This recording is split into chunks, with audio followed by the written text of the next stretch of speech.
నన్ను బలపరచు క్రీస్తు యందు నేను సమస్తము చేయగలను. దేవుడు మన పక్షమునుండగా మనకి విరోధి ఎవడు? ఆమేన్, ఆమేన్. ప్రైజ్ లార్డ్ అందరికీ. రండి వెళ్దాం. ప్రకటన గ్రంథం 2వ అధ్యాయం 28వ వచనం చదువుకుందాం. 28వ వచనం చదవండి.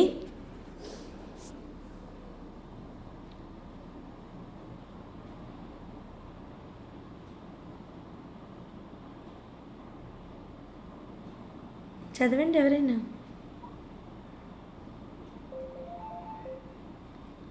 నేను నా తండ్రి వలన అధికారం పొందినట్లు జయించుచు అంతం వరకు నా క్రియలు జాగ్రత్తగా చేయువానికి జనముల మీద అధికారం ఇచ్చెదను. అతడు ఇనుప దండముతో వారిని ఏలును. వారు కుమ్మరి వాని పాత్రవలే పగలగొట్టబడుదురు. 28వ వచనం చదవండి. 28. మరియు అతనికి వేకువ చుక్కనిచ్చెదను. చాలు. సో మనం ఆ వర్సే ఈరోజు చూద్దామని మనం మాట్లాడుకున్నాం నిన్న. సో ప్రభు ఏం చెప్తున్నారంటే, మరియు అతనికి వేకువ చుక్కను ఇచ్చేదను. చెప్పండి అన్నమాట.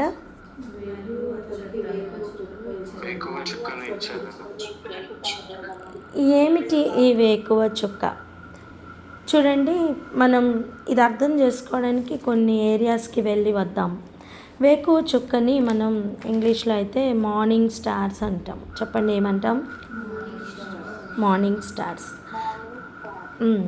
ప్రభు ఇస్తానని చెప్తున్న ఈ వేకువ చుక్కలో ఉన్న భావాలు, ఈ వేకువ చుక్కలు అసలు ఎవరు, ఈ విషయాలు తెలుసుకుంటే అండ్ ఆ వేకువ చుక్క ఎందుకు అవసరం అనేది మనకి అర్థమవుతుంది. అర్థమైనా?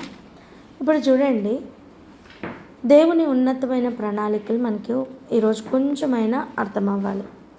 చాలా పెద్ద సబ్జెక్ట్ అవ్వచ్చు, కానీ మనకు అర్థమయ్యే విషయంలో చాలా కొంచెంగా నేర్చుకోవడానికి ప్రయత్నం చేద్దాం. ఓకేనా? సో ఈ ఏరియా అర్థం చేసుకోవడానికి మనం ముందుగా వెళ్దాం. యోబు గ్రంథం 38వ అధ్యాయం. యోబు గ్రంథం 38వ అధ్యాయం 6 లేదా 6, 7 వచనాలు చదువుకుందాం. చూడండి. దాని మీద పరిమాణపు కొల వేసినవాడు ఎవడో చెప్పుము, దాని స్తంభముల పాదులు దేనితో కట్టబడినవో చెప్పుము. ప్రభు చెప్తున్న మాటలు దేని గురించి అంటే భూమి గురించి. ఓకే. 7వ వచనం. ఉదయ నక్షత్రములు ఏకముగా కూడి పాడినప్పుడు దేవదూతలందరూ ఆనందించి జయధ్వనులు చేసినప్పుడు దాని మూల రాతిని వేసినవాడు ఎవడు అని అడుగుతున్నారు. ఇక్కడ దేవదూతలందరూ అని చెప్తున్నప్పుడు ఫుట్ నోట్లో చూడండి, దేవుని ఏమనుంది? కుమారులు. దేవదూతలందరినీ ఏమని పిలుస్తున్నారు? దేవుని కుమారులు అని పిలుస్తున్నారు. మరి ఉదయ నక్షత్రములు అనే ఒక కేటగిరీ చూస్తున్నాం, దేవదూతలు అనే ఒక కేటగిరీ చూస్తున్నాం. ఖచ్చితంగా వీరిద్దరూ ఒకటైతే కాదు. అర్థమైందా? ఉదయ నక్షత్రాలు ఎవరు అంటే దేవదూతల్లోనే హై ర్యాంకింగ్ ఏంజల్స్. చెప్పండి ఎవరు?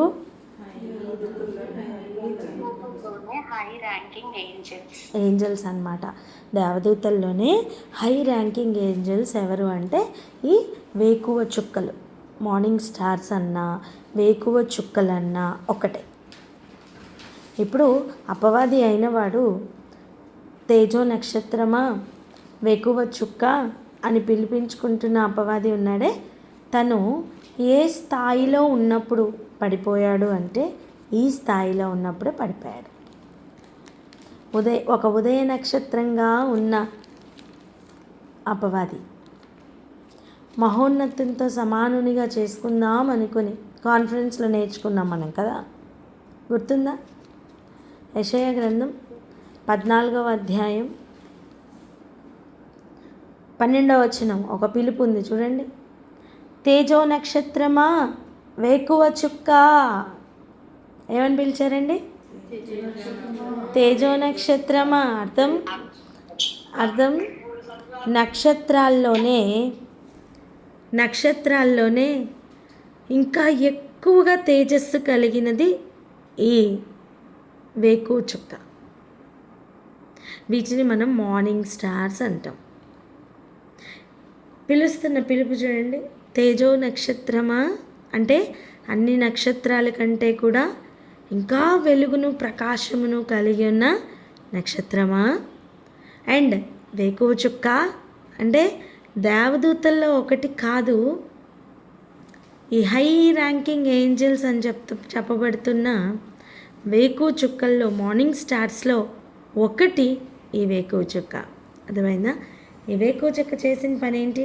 నీవెట్లు ఆకాశం నుండి పడితివి అంటే ఉదయ నక్షత్రాలు ఏకంగా కూడి పాడినప్పుడు అక్కడ ఉండెను. కానీ మనస్సులో ఒక ఆలోచన వచ్చింది కదా. ఎటువంటి ఆలోచన చూడండి. జనములను పడగొట్టిన నీవు నేలమట్టము వరకు ఎట్లు నరకబడితివి. నేను ఆకాశమునకు ఎక్కిపోయేదను, దేవుని నక్షత్రములకు పైగా నా సింహాసనమును హెచ్చింతును. మీకు అక్కడ ఒక క్లూ పాయింట్ దొరుకుతుంది. ఈ వేకువ చుక్కకు ఆల్రెడీ ఒక సింహాసనం ఉంది. ఆ సింహాసనమును ఎలివేట్ చేసుకోవాలనుకుంటుంది. సింహాసనం లేకపోలేదు. మీకు అర్థమైందా? అసలు సింహాసనమే లేకపోతే సింహాసనంకి ఎక్కడం వేరు. అది కాదు తను చేసిన పని. ఆల్రెడీ ఒక డిజిగ్నేషన్లో ఉంది, ఆల్రెడీ ఒక సింహాసనం ఇవ్వబడింది. బట్ ఇప్పుడు అది చేస్తున్న ప్రయత్నం ఏమిటి అంటే, ఆలోచన ఏమిటి అంటే హెచ్చించుకోవడం, ఆ ఉన్న సింహాసనమును హెచ్చించుకోవడం. ఇప్పుడు ఆలోచించండి, ఈ భయంకరమైన థాట్ ఎలా ఉందో కొంచెం ఆలోచించండి. మహోన్నతునితో నన్ను సమానునిగా చేసుకుందును అని నీవు మనస్సులో అనుకుంటివి కదా. మనస్సులో ఏమని అనుకున్నదట? మహోన్నతునితో సమానునిగా చేసుకుందామని. మన కాన్ఫరెన్స్ అయిపోయిన రోజు ఆల్మోస్ట్ 17th ఐ బిలీవ్ కదా, లాస్ట్ మంత్ మనం నేర్చుకున్నాం మహోన్నతుడు అంటే ఎవరు, సర్వశక్తిమంతుడు అంటే ఎవరు, మన ప్లేస్మెంట్ ఎక్కడ ఉండాలి, మహోన్నతుని చాటున నివసిస్తున్న అనుభవం ఎంత గొప్ప అనుభవం అని మనం లాస్ట్ మంత్ నేర్చుకున్నాం. సో ఇప్పుడు ఈ వేకువ చుక్క చేస్తున్న పని ఏంటి అంటే మహోన్నతుని చాటున నివసించట్లేదు, మహోన్నతునితో సమానునిగా చేసుకోవడానికి తన లెవెల్ని హెచ్చించుకుంటున్నాడు. తనకు ఆల్రెడీ ఒక సింహాసనం ఇవ్వబడింది, కానీ ఇప్పుడు వాడికి ఏం కావాలంటే నక్షత్రాలన్నిటి మీద హెచ్చైన స్థానం కావాలి అండ్ మహోన్నతితో సమానంగా చేసుకుంటున్న అనుభవం కావాలి. ఇది చాలా డేంజర్ జోన్. చెప్పండి, ఇది చాలా డేంజర్ జోన్. అలా అనుకునే పడిపోయాడట. అర్థమైందా? ఇప్పుడు ఆలోచించండి, అలాంటి ఒక ప్లేస్ కలిగిన వేకువ చుక్కను పడిపోయిన మనకిస్తానంటున్నారు. మనం నిజానికి వెళ్ళగొట్టబడ్డాం. ఆజ్ఞాతిక్రమమే పాపం అని చెప్పబడుతున్న పాపం మనం చేసి మనం ఏదేనులో నుండి వెళ్ళగొట్టబడ్డాం. చెప్పండి, మనం ఏం చేయబడ్డాం? వెళ్ళగొట్టబడ్డాం. అటువంటి మనకు మరలా జయించువానికి నేను ఇలా చేస్తా అని చెప్తూ, సింహాసనం ఇస్తానని చెప్తూ, ఇనపదండం ఇస్తానని చెప్తూ, అధికారం ఇస్తానని చెప్తున్న యేసయ్య వేకువ చుక్కని కూడా ఇస్తానంటున్నారమ్మా. అంటే ఇప్పుడు మనకి ఓన్లీ పడిపోయిన వేకువ చుక్కే లేదు అని అర్థమైంది. ఉదయ నక్షత్రములు అన్నారా, ఉదయ నక్షత్రం అన్నారా? అంటే ఖచ్చితంగా ఒకటి కంటే ఎక్కువ ఉన్నాయి. అర్థమైందా? ఇప్పుడు ఫస్ట్ కాన్సెప్ట్ మనకి ఏమర్థమైంది? పడిపోయిన అపవాది కూడా ఒక వేకువ చుక్కై ఉండెను. అర్థమైందా? ఇప్పుడు నాకు అర్థమైంది అన్నవారు అర్థమైందని చెప్పండి. రైట్. ఇప్పుడు మనం ఇంకొక ఏరియాకి వెళ్దాం. యెషయా గ్రంథం 58వ అధ్యాయం. 58వ అధ్యాయం చూడండి. ఆయన ఉపవాసం గురించి మాట్లాడుతూ కొన్ని మాటలు చెప్తూ ఉన్నారు. మీరు ఎటువంటి ఉపవాసం చేయడం నాకు అనుకూలం అని ఈ అధ్యాయంలో మెన్షన్ చేస్తున్నారు. చదువుకుందాం చూడండి. 7వ వచనం నుండి, నీ ఆహారం ఆకలి కొనిన వారికి పెట్టుటయు, నీ రక్త సంబంధికి ముఖము తప్పింపకుండుటయు, దిక్కుమాలిన బీదలను నీ ఇంట చేర్చుకొనుటయు, వస్త్రహీనుడు నీకు కనబడినప్పుడు వానికి వస్త్రములు ఇచ్చుటయు, ఇదియే కదా నాకు ఇష్టమైన ఉపవాసం. ఇటువంటి ఉపవాసం చేస్తున్న వారికి ప్రభు ఏం చేస్తానంటున్నారో ఇప్పుడు చూడండి. అలాగు నువ్వు చేసిన ఎడల నీ వెలుగు వేకువ చుక్క వలె ఉదయించును. ఆమెన్. అర్థమవుతుందా? పడిపోయిన వేకువ చుక్కను ఒక పక్కన చూపిస్తున్నారు. ఎలా? నేను నక్షత్రములన్నిటికంటే నేను హైట్లో ఉండాల, నేను అధికారిగా ఉండాల, నేను హెచ్చించుకున్నాలా, నేను మహోన్నతంతో సమానం, నేను యేసయ్యతో సమానం అని హెచ్చించుకున్న ఒక ఏరియా వేరు. కానీ నువ్వు ఉపవాసంలో నిన్ను నువ్వు తగ్గించుకుంటావు, నిన్ను నువ్వు దేవునికి సహవాసం చేసుకునే లెవెల్కి తగ్గించుకుంటావు, నిన్ను నువ్వు పూర్తిగా అణగదొక్కుంటావు. నీ శరీరం నీ మీద జయం పొందకుండా నిన్ను నువ్వు తగ్గించుకొని ఆయన సన్నిధిలో కనిపెట్టుకొని ఉంటావు. నీ మాట వింటాను అనే ఒక పాకానికి వస్తావు. నీ ఇష్టం నీకు ఇష్టంగా ఉండదు, ఆయన ఇష్టం నీకు ఇష్టమై మారుతుంది. ఒకవేళ నీ చిత్తానికి విరుద్ధంగా ఆయన చెప్తే కూడా నువ్వు దానికి ఒప్పుకుంటావు. ఎందుకంటే నువ్వు ఆయనకి అంతగా లోబడడానికి నీ శరీరాన్ని నువ్వు టేమ్ చేసుకుంటున్నావు, నీ శరీరాన్ని నువ్వు లోపరుచుకుంటున్నావు. అప్పటి వరకు నీ శరీరం నిన్ను లోబడకుండా చేసిందేమో, కానీ ఉపవాసంలో నువ్వు ఆయనతో సహవాసం చేయడానికి సిద్ధపడతావు. అటువంటి సమయం ఆయన చిత్తం ఏమిటో నువ్వు చేయడానికి సిద్ధపడతావు. అటువంటి సమయం ఆయన చెప్తున్న మాట, ఒక చిన్న వాక్యం నువ్వు నేర్చుకుంటేనే నువ్వు ఆ ఒక్క దీపం, ఆ చిన్న ప్రమిద, లేకపోతే ఆ చిన్న సీరియల్ లైట్ బల్బ్ అనుకోండి, ఒక చిన్న వాక్యం, అది నువ్వు నీ బాడీలో నువ్వు ఫిక్స్ చేసుకున్నట్టు.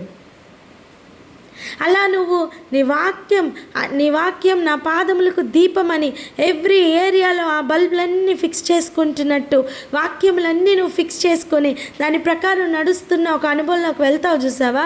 అలా నువ్వు ఉపవాసంలో ఆ పవర్ ఇంకా ఎక్కువ అవుతుంది. అది ఎలా తయారవుతుంది అంటే వేకువ చుక్క వెలుగు వలె. హల్లెలూయా. నక్షత్రముల వెలుగు కంటే కూడా వేకువ చుక్కల వెలుగు ఇంకా ఎక్కువ. ఒక మాట చెప్పనా? సూర్యుడు అని చెప్పబడుతున్న ప్రజెంట్ మనం చూస్తున్న సూర్యుడు స్టార్లో ఒక స్టార్ అంట. అవునా? సైన్స్ చెప్తుంది మనకి. సూర్యుని కంటే పెద్ద స్టార్స్ ఉన్నాయట. అవునా అభి? కరెక్టేనా? ఉన్నాయి. సో ఇప్పుడు ఆలోచించండి, దగ్గరగా ఉన్న స్టార్ సూర్యుడు అంతే.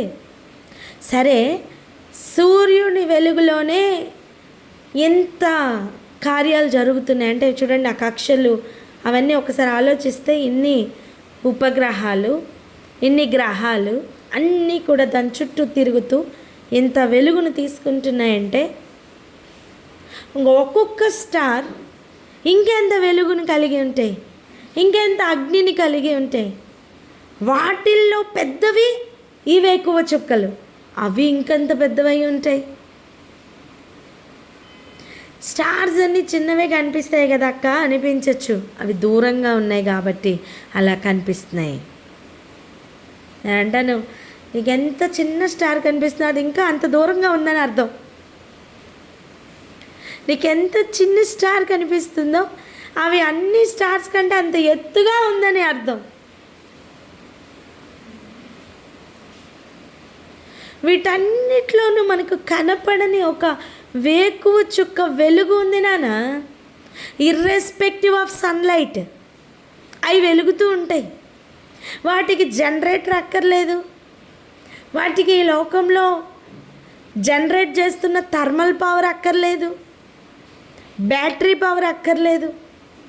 లోపల నుంచి సెల్ఫ్ ఇల్యూమినేషన్గా దేవుడు వాటిని తయారు చేశారు. మీకు అర్థమైందా? ఈ మలినమైపోయిన వరల్డ్లో, ఈ చీకటి ప్రపంచంలో చుట్టూ మాలిన్యమే ఉన్నప్పుడు, చుట్టూ చీకటి ప్రజలే ఉన్నప్పుడు, చుట్టూ అపవాది సంబంధమైన కార్యాలే జరుగుతున్నప్పుడు నేను మంచిని ఎలా కాపాడుకోవాలి, నేను పరిశుద్ధతని ఎలా కాపాడుకోవాలి అనే ప్రశ్న ఉంటుంది. బుద్ధిహీనుల వల్ల ప్రతి ఒక్కరు మూర్ఖత్వంతో బిహేవ్ చేస్తున్నప్పుడు నేను జ్ఞానంగా ఎలా ఉండాలి అనిపిస్తుంది. నేను ఇక్కడ ఉండలేకపోతున్నాను అనిపిస్తుంది. కాదు, చీకట్లో కూడా వేకువ చుక్క వలె వెలిగే ఆ వెలుగును దేవుడు నింపాడానా. సెల్ఫ్ ఇల్యూమినేషన్గా నీ లోపల ఆ బర్నింగ్ అవ్వని, నీతి కొరకున్న ఆకలి దప్పులు ఎక్కువ అవ్వని, పరిశుద్ధత కొరకున్న ఆయాసం, ఆశ, ఆసక్తి అవన్నీ ఎక్కువ అవ్వని. Let it burn in you. నీ లోపల బర్న్ అవుతున్నది, నువ్వు వెలుగుతావు తప్ప నువ్వు కాలిపోవు. నేనంటాను, మండుచున్న పొదనే మండుతుంది కానీ కాలిపోవట్లేదు, పొద కాలిపోవట్లేదు. ఏంట పొద? భూమి శపించబడినప్పుడు వచ్చినవే పొదలండి.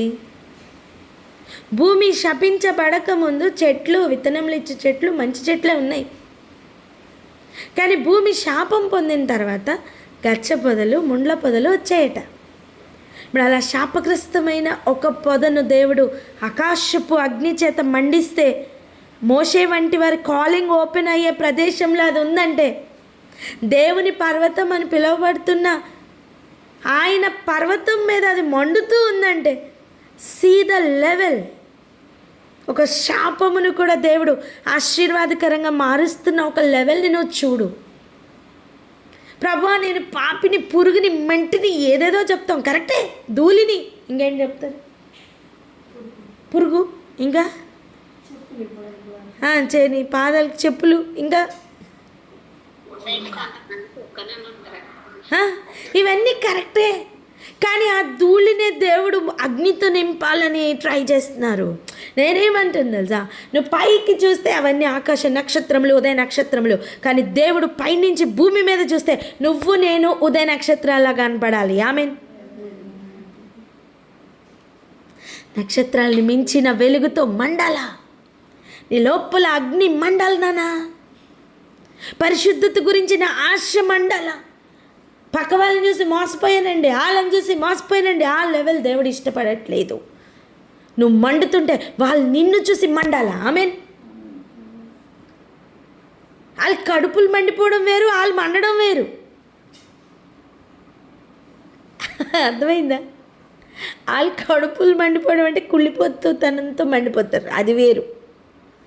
వాళ్ళు కూడా మండి దేవుని వెలుగును వారు కూడా సంపాదించుకోవడం వేరు. అందుకే ప్రభు అంటే, ఈ లోకమునకు మీరు వెలుగై ఉన్నారు. ఆయన చెప్తున్న వెలుగు దీపకాంతి వెలుగు కాదు. ఆయన చెప్తున్న వెలుగు ఈ సూర్యకాంతి వెలుగు కాదు, తేజో నక్షత్రముల వెలుగు. ఆమేనని చెప్పగలరా? ఇది ఉపవాస ప్రార్థనలో ఆయనకి ఇష్టమైన ఉపవాసం చేస్తున్నప్పుడు దొరికే వెలుగు నానా. వేకువ చుక్కల్లో ఉండే వెలుగుతో భూమి మీద ప్రజెంట్ నింపుతారు. నువ్వు దాన్ని అలా కంటిన్యూ చేయి. లాస్ట్లో నిన్ను రివార్డుతో నింపే సమయం వేకువ చుక్క నీకు ఇస్తారట. ఒక్కొక్క బిడ్డకి ఒక్కొక్క వేకు చుక్కనిస్తారు. వీళ్ళ ఆలోచన ఎంత హయ్యర్ స్టాండర్డ్స్లో ఉంటాయి తెలుసా?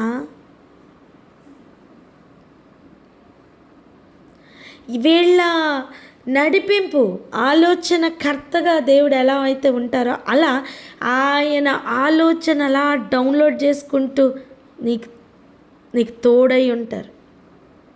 చీకట్లో గుంటలో పడిపోకుండా ఈ వేకువ చుక్క వల్లే ఉన్న వెలుగు నిన్ను నడిపిస్తుంది. ఇదిగో ఇక్కడ గుంట ఉంది, జాగ్రత్త. కొన్నిసార్లు చూడండి మనకు అనిపిస్తుంది అన్నీ బాగానే ఉన్నాయి, ఏదో తేడా ఉంది అనిపిస్తుందా? దాన్ని ఇంకొంచెం ఎక్స్ప్లోర్ చేయి. ఆ వేకువ వెలుగు నీకు ఆలోచన ఇవ్వడం ప్రారంభమవుతుంది. ప్రతి చీకటిని ఎక్స్పోజ్ చేస్తుంది. ప్రతి చీకటి నుంచి నేను వేరు చేస్తుంది. అందరూ మోసపోతున్న సమయం దేవుడు నిన్ను ప్రత్యేకించి వేరుపరచి వెలుగుతో నింపి అనేకులకు నువ్వు వెలుగు చూపించే విధంగా నిన్ను నిలబెడతారు.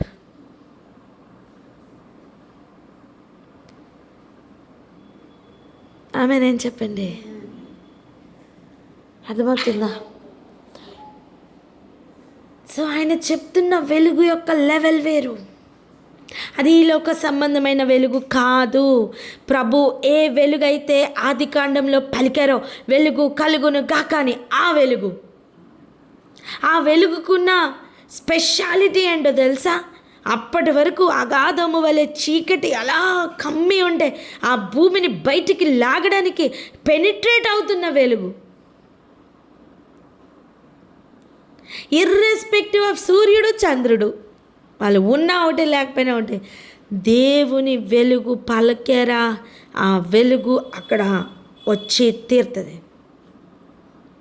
దేవుడు ఇప్పుడు మీరు లోకమునకు వెలుగై ఉన్నారని చెప్పారు. ఆ వెలుగై మనం మారాలా? ఎప్పుడైతే వెలుగై మారుతామో దీపంను వెలిగించిన మీదట మంచం కింద కానీ కొంచెం కింద కానీ పెట్టరు, దానిని దీపస్తంభము మీద పెడతారు, అనేకులకి వెలుగిచ్చు పాత్రగా ఉంచుతారు. ఈరోజు నువ్వు చేస్తున్న ఉపవాసం ఎవరికి అర్థం కావట్లేదేమో, డోంట్ వర్రీ. ఈరోజు నువ్వు చేస్తున్న భక్తి నీకు అవమానపరిచే విధంగా ప్రతి ఒక్కరు మాట్లాడుతున్నారేమో, జనముల్లో లెక్కింపబడకుండా మేమందరం హ్యాపీగా ఎంజాయ్ చేస్తుంటే మీరేం చేస్తున్నారు అంటున్నారేమో. ఈ టైంకి అందరూ షాపింగ్స్ అని అవని ఇవని ఏంటది ఆ బోల్డ్ సీరియల్స్ చూసుకుంటూ, సినిమాలు షికార్లు అంటే చూసుకుంటూ జులాయిలుగా ఫ్రెండ్స్తో తిరుగుతూ ఉంటారు. కానీ ప్రతిరోజు ఈ సమయానికి నువ్వు దేవుని వాక్యం కోసం సిద్ధపడి వస్తున్నావే, ఈ సమయం నీకు వ్యర్థం కాదు నాన్న. నీకు తెలీదు, నిన్ను వేకువ చుక్క వలె వెలిగిస్తున్న అనుభవాల్లోనికి దేవుడు నడిపిస్తున్న ఉపదేశం అది. ఆమేన్. అర్థమవుతుందా? సో ధైర్యం తెచ్చుకుందాం. ఈ ఉపవాసం దేవునికి ఎలా కావాలో మీరు తర్వాత చదువుకోండి. 58వ అధ్యాయం మొత్తం చదువుకోండి. ఎంత క్లియర్గా ప్రభు చెప్తున్నారంటే ఇలాంటి ఉపవాసం నాకు కావాలి. మీరు ఉపవాసం చేస్తున్నప్పుడు మీరు క్యారెక్టర్లో మార్పు రావాలా, పూర్తిగా అన్ని విషయాల్లో మార్పు రావాలా. ఇవన్నీ పాటిస్తేనే ఈ వేకు చుక్క వలె ఉన్న వెలుగు మనకు వస్తుంది. ఈ పాటించకుండా రాదు. అర్థమవుతుందా? మీరు చదువుకోండి, ఏదైనా డౌట్ ఉంటే అడగండి. తర్వాత 10వ వచనం ఒకసారి చూద్దాం. ఆశించిన దానిని ఆకలి కొనిన వానికి ఇచ్చి శ్రమపడిన వానిని తృప్తిపరిచిన ఎడల చీకట్లో నీ వెలుగు ప్రకాశించును. ఆమెన్. అర్థమైందా? ఇప్పుడు ఆపోజిట్లో చూడండి. ఆపోజిట్లో ఏంటి? ఆశించిన దానిని ఆకలి కొనిన వానికి ఇవ్వకుండా శ్రమపడిన వానిని తృప్తిపరచకుండా చేస్తే మనం వెలుగులో కూడా చీకటిగా మారిపోతాం. నీలోనున్న వెలుగు చీకటి అయిన ఎడల అది మహా భయంకరం. దేవుడు చెప్తున్న ఒక్కొక్క ఇన్స్ట్రక్షన్, డూస్ అండ్ డోంట్స్ ఏమైతే ఉన్నాయో వాటిని జాగ్రత్తగా పరిశీలించాలి. ఎందుకు తెలుసా? ఆయన ఇది చెయ్యు అని చెప్పిన దాంట్లో ఎంత పవర్ ఉందో, ఆయన ఇది చెయ్యొద్దు అని చెప్తున్న దాంట్లో కూడా అంతే పవర్ ఉంది. నువ్వు పాజిటివ్గా ఎంత ఎదుగుతావో నెగిటివ్గా అంత కూరుకుపోయే ప్రమాదం కూడా ఉంది నాన్న. ఈ పడిపోయిన వాడు మనల్ని పడగొట్టాలని ప్రయత్నం చేస్తున్నాడు, నిలబడి ఉన్న దేవుడు మనల్ని నిలబెట్టాలని ప్రయత్నం చేస్తున్నారు. ఆమెన్. అలా వాని ప్రలోభాలకి పడిపోకుండా వేకువ చుక్క వలె వెలుగుతూ ప్రకాశిస్తూ మనం అందరం వెలగాలని దేవుని ఆశ. ఇంకా వేకువ చుక్క గురించి రేపటి దినాన్ని ఇంకా నేర్చుకుందాం. ఈరోజు ఇక్కడే ఆగి ప్రార్థన చేసుకుందాం. ప్రభా, అలాంటి వెలుగుతో మమ్మల్ని నింపండి మా రాజా. మేము చీకట్లో మా చుట్టూ ఉన్న వాళ్ళు ఎటు వెళ్ళిపోతున్నారో చూసుకుంటూ మేము కూడా అలాగనే ప్రయాణం చేస్తూ మాలో ఉన్న వెలుగును కూడా ఆర్పివేసుకుంటున్న జీవితాల్లోకి మేము వెళ్ళకూడదయ్యా. మమ్మల్ని చూస్తే మండుచున్న పొదను చూసిన విధంగా అయ్యా మమ్మల్ని మేము శాపగ్రస్తమైన జీవితమే, మేము పొద వంటి వారమే, కానీ మాలో మీరు నింపిన వెలుగు అయ్యా ఏంటి, ఈ వెలుగేంటి, ఈ వ్యత్యాసమైన వెలుగేంటి, ఇది పొద కాలిపోవట్లేదేంటి అని ఎలా అయితే మోషే అక్కడికి అట్రాక్ట్ అయ్యాడో అలా నీ పరిశుద్ధతను రుచి చూచినట్లుగా అనేకులు మాకు అట్రాక్ట్ అయ్యి వచ్చుదురు గాక. ఇదిగో ప్రభా, ఆ వేకువ వెలుగు వల్ల మేము ప్రకాశింతుము గాక. మమ్మల్ని అలా నిలబెట్టండి ప్రభా అని ప్రార్థన చేద్దాం. చేయనానా జోష్న, చేయరా prayer చేయనానా. Thank you, Jesus. Thank you, Father. Thank you, Lord. Thank you, Jesus. Thank you, Father. దేవా, మేము ఈ లోకమునకు వెలుగై ఉన్నందుకు మీకు స్తోత్రము తండ్రి. మమ్మల్ని అలా నిలబెట్టినందుకు మీకు స్తోత్రము తండ్రి. యేసయ్యా మీకు వందనాలు యేసయ్యా. దేవా, మా పరిశుద్ధతని చూసి తండ్రి యేసయ్యా మా పాత జీవితం రోతగానే ఉండొచ్చు, కంపు కొడుతున్న జీవితమే అయ్యుండొచ్చు. బట్ ఇప్పటి నుంచి ఉన్న జీవితం తండ్రి అనేకులను అట్రాక్ట్ చేస్తున్న ఒక జీవితం వలె మా జీవితాలు మారుటకు సహాయం దయచేయమని ప్రార్థిస్తున్నాము రాజా. Lord, we declare holiness in our hearts, Father. మాకు ఆ పరిశుద్ధత తండ్రి వేసే యవ్వనస్తులను అందరిని వెనక్కి లాగి తండ్రి అదని ఇదని పడేస్తున్న ఆ ఏరియాలోనే మేము పరిశుద్ధంగా నిలబడడానికి మాకు సహాయం దయచేయండి యేసయ్య.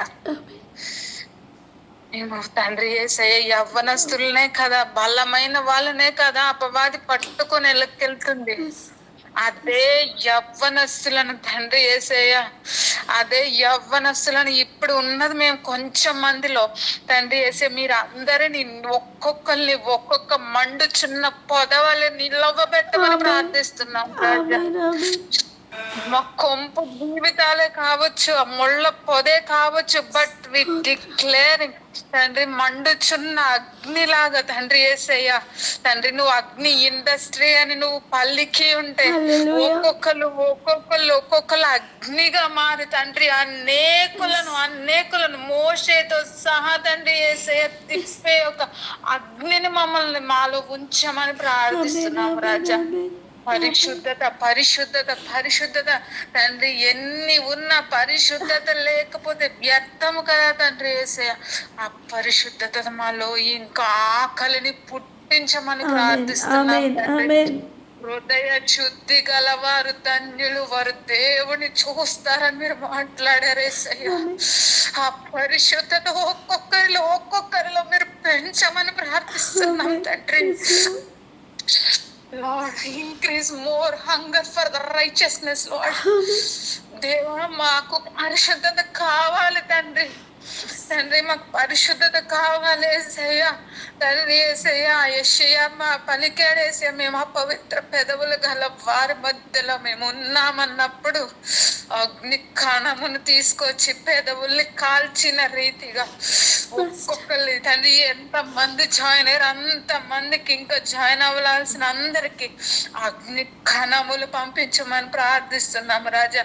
అగ్ని ఇండస్ట్రీ అని మీరు చెప్పి ఉన్నారు. అగ్ని కణమును ఎక్కడెక్కడైతే అపవిత్రత ముంచేసి ఉన్నదో యవ్వనస్తులను ఆ యొక్క ఏరియాలోకి అగ్నిని పంపించమని ప్రార్థిస్తున్నాం. ఆ అగ్నిని చూసి అనేక యవ్వనస్తుల్ని ఈ యొక్క సన్నిధిలోనికి చేరే ఒక కృప మాకు దయచేయమని ప్రార్థిస్తున్నాము రాజా. పరిశుద్ధత ఎన్నటికి తండ్రి నీ యొక్క మందిరం నాకు అలంకారమై ఉంటుండగా తండ్రి యేసయ్య, ఎవ్రీవన్ మేమందరం పరిశుద్ధత కోసం పాకులు పడేవారుగా మేము ఉండాలి యేసయ్య. అందరిలాగా మేము వెళ్ళిపోకూడదు, అందరిలాగా తిరగకూడదు, అందరిలాగా కాదు. we need to make a difference from every area of our life. ఆ కృపను సహాయమును మీరు దయచేస్తారని మేము నమ్ముతున్నాం యేసయ్య. తండ్రి యేసయ్య, ఈ చిన్నవి అడిగితేనే మీరు ఇస్తారు తండ్రి. అలాంటిది మేము పరిశుద్ధత కోసం అడిగితే మీరు ఇవ్వకుండా ఉండరు యేసయ్య. తండ్రి, ఆ పరిశుద్ధతలో మేము అందరం నడవడానికి మీరు సహాయం దయచేయమని యేసయ్య పరిశుద్ధ నామంలో అడుగుతున్నాం తండ్రి. Amen. Amen. Amen. Amen. God bless you all నాన్న. Praise lord.